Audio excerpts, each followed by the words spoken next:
नगर राज्य में एक उज़ैब नाम का राजा रहा करता था। उनका एक राजकुमार था जिसका नाम अफजल था। एक दिन राजा दरबार में बैठे हुए थे, तभी राजकुमार राजा के पास आए। पिताजी, मुझे इस राज्य से बाहर जाना है। मैंने सुना है कि मेरी नानी के यहाँ एक विचित्र तरह का महल है और मैं उस महल में जाना चाहता हूँ। जरूर तुमने उस महल की कहानी अपनी माँ के मुंह से सुनी होगी, क्यों? आपको कैसे पता पिताजी? अरे भाई, क्योंकि तुम्हारी माँ आए दिन तुमको ये सब सुनाती ही रहती हैं। हम आज ही महारानी से बात करेंगे कि वो अब से तुमको कोई कहानी ना सुनाए। अब आप बड़े हो गए हैं, अब आपके ऊपर दूसरी जिम्मेदारियां हैं। कहानी गढ़ने की जिम्मेदारी है। तभी वहाँ रानी आती है। महाराज, हम आपके पुत्र को कोई कहानी नहीं सुना रहे, सच बता रहे हैं उसको, और वो इस राज्य के होने वाले राजा हैं। उनको सच पता होना ही चाहिए। ओहो, चुप रहिए महारानी, आप राजकुमार को वो सच नहीं बता सकती। राजकुमार, जो हमने आपको कहा वो सब सच है। अब आपकी मंजिल आपको पुकार रही है, उसका सामना करो जाके। यहाँ के राजा हैं हम, और इस महल में क्या होगा क्या नहीं, इसका फैसला हम करेंगे, आप नहीं। राजा ने बहुत कोशिश की राजकुमार चंदेरिया नगर न जाएं, पर महारानी ने तो पूरे 18 साल राजकुमार को हर दिन शिक्षा दी थी इस सफर पर जाने की। आज भला वो कैसे पीछे हट सकती थी। कुछ ही देर में राजकुमार अपने एक वफादार के साथ महल से बाहर चले गए। हाँ, आपने ठीक नहीं किया महारानी। हमारा एक लौता बेटा है, इस राज्य का वारिस है, वो होने वाला राजा है। आप उसकी जान को खतरे में ऐसे कैसे डाल सकती हैं? मत भूलिए महाराज, वो एक खुदा का नेक बंदा है। उसका फर्ज है सबसे पहले इंसानियत, उनकी मदद करना, जो पिछले 18 वर्षों से उसकी राह देख रहे हैं। यदि हमारे राजकुमार को कुछ हुआ तो याद रखिएगा, हम खुद को कभी माफ नहीं कर पाएंगे। राजकुमार के साथ हमारी दुआएं हैं, और एक माँ की दुआ से बढ़कर कुछ नहीं होता। आप चिंता न करें, अल्लाह हमारे साथ है। उधर राजकुमार अपनी मंजिल के नजदीक पहुंच चुके थे। उनके वफादार सैनिक रियाज ने कहा, हाँ, राजकुमार जी, आज हम सुबह से चल रहे हैं और सूरज डूबने वाला है।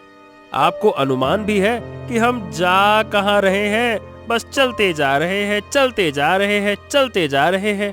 अरे रियाज, तुम बस चलते ही जाओ, पीछे मुड़कर मत देखो, चलो। अच्छा राजकुमार, एक बात आपने महसूस की क्या?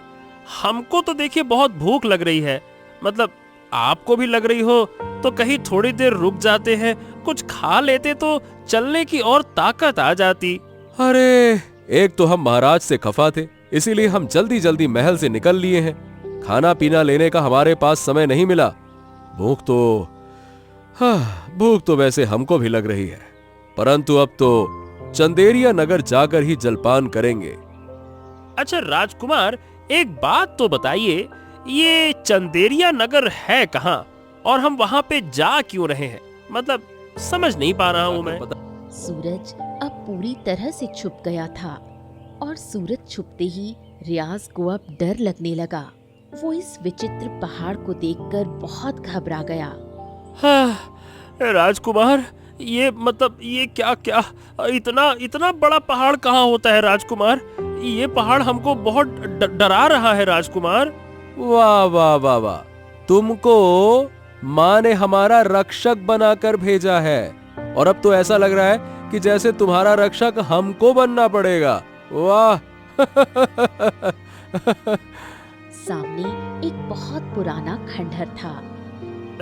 राजकुमार, देखिए राजकुमार जी, अब ये मत बोलिएगा कि हमको इस खंडहर के अंदर जाना है। बेशक रियाज, हमको इसी खंडहर के अंदर जाना है, चलो। लेकिन राजकुमार, अब हमको ऐसा लग रहा है जैसे आपको हमको डराने में बड़ा मजा आ रहा है। अरे जिस चीज से हम सबसे ज्यादा डर रहे हैं, आप उसी जगह हमको लेकर जा रहे हैं। देखिए, मुझे ऐसे अंधेरी जगह, पहाड़, ऊंचाई, इन सब से बहुत डर लगता है, आप समझिए ना। अरे हद करते हो भाई। ऐसा लगता है जो मेरे राज्य का सबसे डरपोक सेवक था, माँ ने उसी को मेरे साथ भेज दिया। नहीं तो अब अगर तुम्हारे मुंह से एक भी अल्फाज निकले तो हम तुमको उल्टा दंड देंगे। जब से मेरे साथ आए हो बटर पटर पटर पटर बोलते जा रहे हो। चुप, एकदम चुप, कुछ मत बोलो। जो हो रहा है होने दो। रियाज चुप तो हो गया, पर डर अभी भी उसके मन में था। कुछ ही देर में वो किले के अंदर प्रवेश कर गए। अंदर जाकर देखा तो वो कोई खंडहर नहीं, एक सुंदर सा महल था।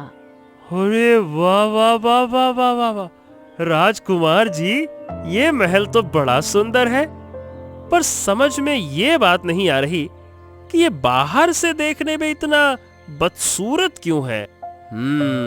वही तो हम भी सोच रहे हैं। राजकुमार और रियाज आगे बढ़ गए और उन्होंने चारों तरफ देखा। पूरा महल खाली था। रियाज, तुमको नहीं लग रहा कि इस महल में कुछ तो विचित्र है? हाँ वही तो।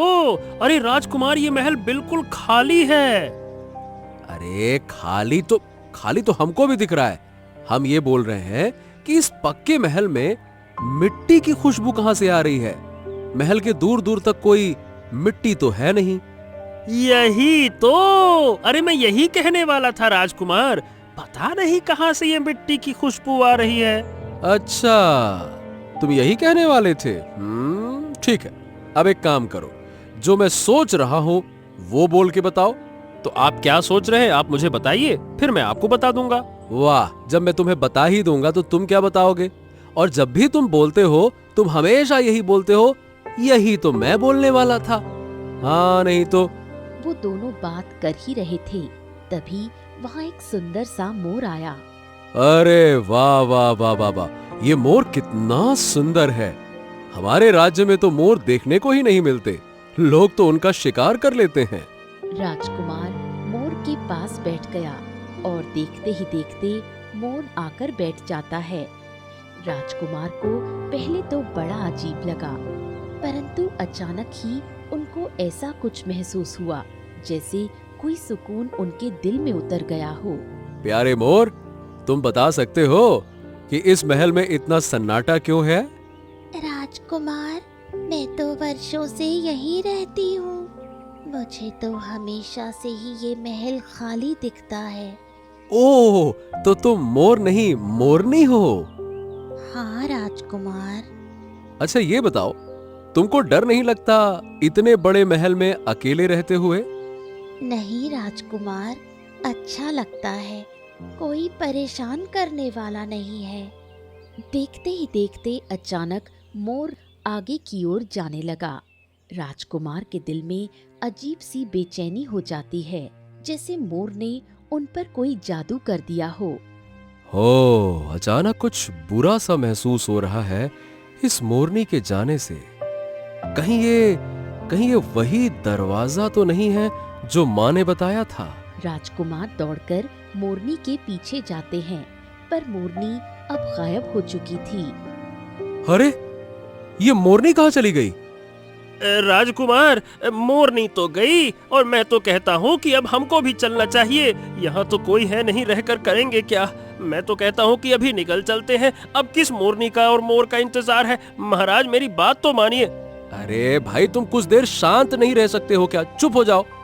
हाँ बिल्कुल, पर आप मुझे शांत रहने के लिए क्यों कह रहे हैं? मैं चुप हो जाऊंगा तो फिर आपसे बात कौन करेगा? अरे क्योंकि मैं चाहता हूँ तुम चुप हो जाओ, एकदम चुप चुप। एक भी शब्द मुंह से मत निकालना। एक भी शब्द? कौन सा शब्द महाराज? अरे चुप हो जा भाई, चुप चुप। वहीं दूसरी तरफ जंगल में एक बुढ़िया अपनी झोपड़ी में बैठी हुई थी। उसने आसमान की ओर देखा और सितारों को देखकर चौंक गई। ये क्या, आज 18 वर्ष बाद वो रात आई है जिसके बारे में मैं इतने सालों से सुनती आ रही हूँ। देखते ही देखते वो सितारा गायब हो गया। मुझे जल्द से जल्द चंदेरिया नगर पहुँचना होगा, इससे पहले सब खराब हो जाए। निराशा हाथ लगे, मुझे सब जाकर ठीक करना होगा। बुढ़िया तेजी से चंदेरिया नगर की ओर भागी। उधर राजकुमार हर तरफ अब मोरनी को ढूंढ रहे थे, पर मोरनी तो जैसे सुकून छीनकर गायब हो गई थी। ऐसे ही सुबह हो गई। राजकुमार, अब तो सुबह भी हो गई है, अब चलते हैं ना अपने राज्य। अब यहाँ हमारा क्या काम? रियाज, मैं बस एक बार उस मोरनी को देख लूं, उसके बाद हम अपने राज्य चलेंगे। क्या है कि मेरा मन विचलित है। मैं अपने राज्य लौट भी जाऊं तो सुकून से रह नहीं पाऊंगा। अरे पर राजकुमार, वो तो सिर्फ एक मोरनी है और आप उसके लिए इतना उत्तेजित हो रहे हैं, ये क्या बात हुई? हाँ रियाज, मुझे ऐसा लगता है कि जैसे उसके अंदर कोई विचित्र शक्ति है, जैसे उसके चेहरे पे कुछ लिखा है जिसको मैं पढ़ नहीं पाया। ओह, आप इतना गहराई तक चले गए? मतलब आप सोच क्या रहे हैं महाराज? रियाज, बस एक बार मैं उस मोरनी से मिल लूं, उसके बाद मैं वापस चला जाऊंगा। 2 दिन तक राजकुमार वहीं उस महल में रहे। रियाज आसपास के कुछ फल ले आता है। राजकुमार, अब तो 2 दिन हो गए हैं, अब तो चलिए महल। जंगल में मोर नाचा किसने देखा वाली कहावत हो गई है। आपको पता नहीं कहां से मिल गया, अब दोबारा दिख ही नहीं रहा। हाँ ठीक है, चलो, तुम ठीक कह रहे हो। मुझे तुम्हारी बात कल ही मान लेनी चाहिए थी। चलो वापस चलते हैं। वो दोनों अब वापस जाने के लिए मुड़े ही थे कि तभी सामने से उनको मोरनी आती दिखाई दी। अरे देखो रियाज, ये वही मोरनी है जिसको मैं 2 दिन से ढूंढ रहा हूं। हाँ देखो। हाँ राजकुमार, आखिरकार आपकी ख्वाहिश भी पूरी हो ही गई। हाँ प्यारी मोरनी, ये बताओ कि तुम पिछले 2 दिन से कहाँ थी? मैं तुमको ये सब नहीं बता सकती। इतना बोलते ही मोरनी की आंखों से आंसू निकलने लगे, जिनको देखकर राजकुमार बहुत परेशान हो गए। तुम्हारी आंखों के आंसू बहुत कुछ बयां कर रहे हैं। तुम मुझे बताओ, तुम कौन सी मुसीबत में हो? बताओ मुझे, बताओ भी। तुम मेरा दर्द नहीं समझ पाओगे। इस दुनिया में कोई भी मेरा दर्द नहीं समझ पाएगा।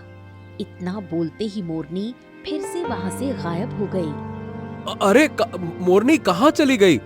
अरे अभी तो मुझे तुमसे सच जानना था, तुम्हारा दर्द दूर करना था। राजकुमार महल में चारों ओर मोरनी को ढूंढते रहे। मोरनी, मोरनी, मोरनी। पर अब मोरनी फिर से गायब हो चुकी थी और साथ ही साथ राजकुमार का सुकून भी ले गई थी। राजकुमार महल वापस आ गए, पर उनके दिल में जैसे वो मोरनी बस गई थी। बेटा, तुम किसी काम से गए थे ना चंदेरिया नगर? तुमने वो काम किया? हाँ माँ, क्या कहूँ। मैं उस जगह तक पहुंच पाता उससे पहले ही एक विचित्र मोरनी मिल गई और वो मेरी जिंदगी का सारा सुकून लेके चली गई। या अल्लाह, ये क्या सोचा था और क्या हो गया? मेरा बेटा ऐसे ही रहा तो बीमार हो जाएगा। राजकुमार जो हर समय हंसते मुस्कुराते रहते थे, अब खामोश रहने लगे। उधर वो बुढ़िया महल पहुंच चुकी थी। मुझे आने में देर हो गई।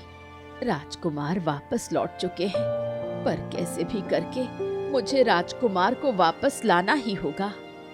बुढ़िया महल के अंदर जाती है। बुढ़िया महल के अंदर जाती है। मोरनी पहले से ही वहाँ खड़ी होती है। तुमको पता है ना अब तुमको क्या करना है?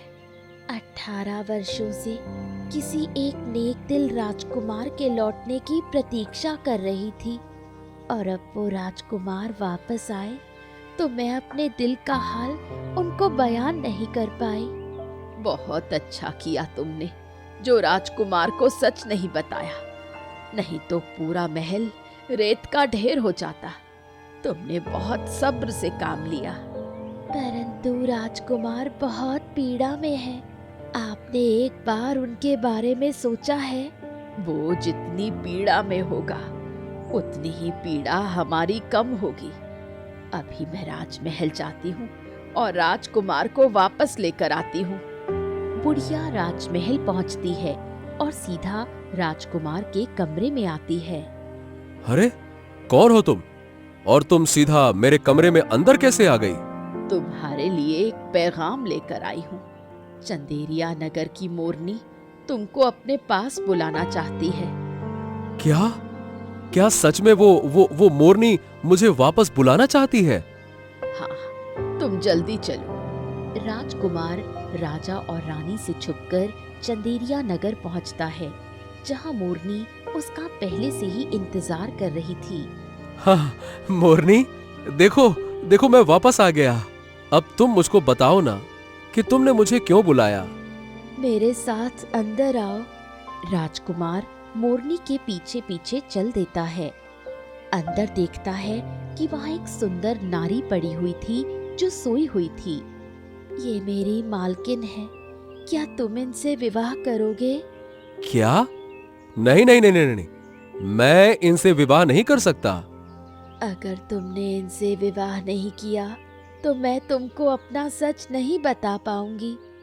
हाँ मोरनी, जब तुम मुझे मिलती हो ना तो मेरे दिल को एक अजीब सा सुकून होता है और तुम्हारा सच मैं सच में जानना चाहता हूं, परंतु मैं विवाह नहीं कर सकता। इसके लिए मैं माफी चाहूंगा। तो क्या तुम मुझसे विवाह करोगे? ये सुनकर राजकुमार की आंखें हैरत से फैल गईं। विवाह और तुमसे? हाँ, वही मैं सोच रही हूँ। एक इंसान एक पक्षी से कैसे विवाह करेगा? ये ख्याल तो मेरे दिल में आया ही नहीं। वैसे तुमने मेरे दिल की बात बोल दी। मैं तुमसे विवाह करने के लिए तैयार हूं। ये तुम क्या कह रहे हो? हाँ हाँ, मैं बिल्कुल सच कह रहा हूं। अगर तुम दोनों विवाह करना चाहते हो तो आंखें बंद करके अपने खुदा को याद करो। दोनों ऐसा ही करते हैं। देखते ही देखते वो मोरनी एक सुंदर स्त्री में बदल जाती है और राजकुमार पूरी तरह चौंक जाता है। अरे तुम तो मोरनी थी, तुम इंसान में कैसे बदल गई? मेरा नाम शुमाइला है और मैं चंदेरिया नगर की एक गरीब घर की लड़की हूँ। मेरे पिताजी की मौत के बाद मेरी माँ ने घर घर जाकर काम करना शुरू किया और काम करने के बाद जो पैसा हम लोगों को मिलता था उसी से हम खाना खाते थे। एक दिन मेरी माँ ने मेरा विवाह एक गांव के लड़के से करने का फैसला किया।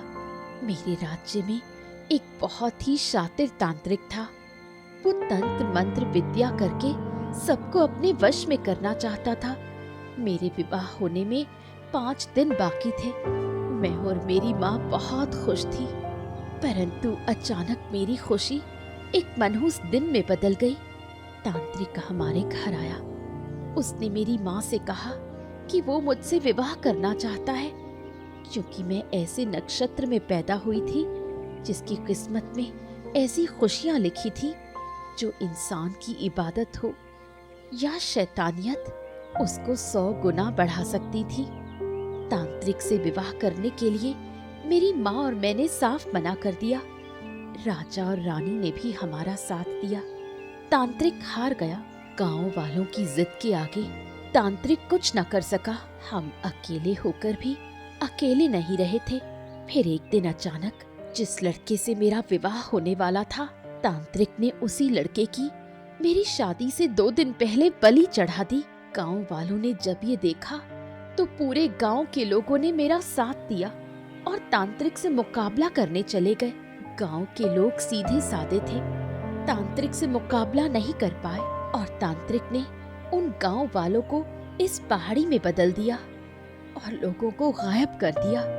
अब जो भी चंदेरिया नगर आता है वो यही सोचता है इस नगर में सिर्फ पहाड़ियां हैं और कुछ नहीं, परंतु सच तो ये है इस पहाड़ी में मेरे गांव के लोग कैद हैं। तांत्रिक ने अपनी शक्ति का बखूबी इस्तेमाल किया है। मेरे साथ साथ गांव वालों को भी सजा मिली। तुम चिंता मत करो बेटा, अब उस तांत्रिक का श्राप टूट चुका है। अब वो लोग भी वापस आ चुके हैं। आप ठीक कह रही हैं। हो, और ये तुम्हारी माँ है? हाँ राजकुमार, ये मेरी माँ है। पूरे गांव में सिर्फ एक मेरी माँ बची थी और तांत्रिक ने उनको जानबूझकर जिंदा रखा ताकि वो सारी जिंदगी इंतजार करती रहे मेरे असली रूप में लौटने का। और तांत्रिक जानता था इंतजार की घड़ी जानलेवा होती है। एक एक पल 100-100 वर्षों के बराबर लगता है और उस तांत्रिक ने मेरी माँ को वही जिंदगी दी। ये बात समझ नहीं आई कि उसने तुमको मोरनी क्यों बनाया? क्योंकि वो चाहता था मैं सारी जिंदगी एक पक्षी बनकर इधर से उधर घूमूं, कोई मेरी सुनने वाला ना हो। वो चाहता तो मुझे मार भी सकता था, पर वो मुझे तड़पाना चाहता था और उसको खुद की शक्ति पे इतना विश्वास था कि मेरे मोरनी बनने के बाद कोई भी मुझसे बात तक नहीं करना पसंद करेगा। और उसने खुद कहा था, यदि कोई मुझ जैसे पक्षी से बिना स्वार्थ के विवाह कर ले तो उसी दिन ये गांव अपने पुराने रूप में वापस आ जाएगा। क्योंकि उसको पूरा यकीन था कोई भी इंसान एक पक्षी से प्रेम और उसके बाद विवाह नहीं कर सकता। मैंने ये सारी बातें सुनी हुई थी, पर पता है मुझे ये नहीं पता था कि जिसके बारे में मुझे माँ इतने वर्षों से बताती आ रही है वो एक मोरनी होगी और मुझे उसी से विवाह और प्रेम करना पड़ेगा। तभी राजा और रानी वहां आ गए। राजकुमार, हम तुमको इशारों इशारों में ये सब बताते आए थे, परंतु हम सारा सच नहीं बता सकते थे, क्योंकि हमने ऐसा किया होता तो मोरनी हमेशा हमेशा के लिए एक पक्षी ही रह जाती। राजकुमार, हम बहुत खुश हैं। आज हमारे पुत्र के कारण एक गांव बच गया और 18 वर्ष पुराना ये तांत्रिक का कवच भी टूट गया। महारानी, आपको ये सारा सच कैसे पता? क्योंकि मुझे ये सब एक साधु बाबा ने मेरे राजकुमार के जन्म के बाद बताया था कि राजकुमार का जन्म एक मोरनी को इंसान बनाने के लिए हुआ है। उस मोरनी को जिसको तांत्रिक ने अपने स्वार्थ के लिए एक पक्षी में बदल दिया। आपका बहुत शुक्रिया। सारे लोग अब गांव वापस लौट चुके थे। राजकुमार का विवाह शुमाइला से हो गया और इस तरह तकदीर का लिखा पूरा हो गया। चलेगा, तुम बस चलते रहो चुपचाप। चलो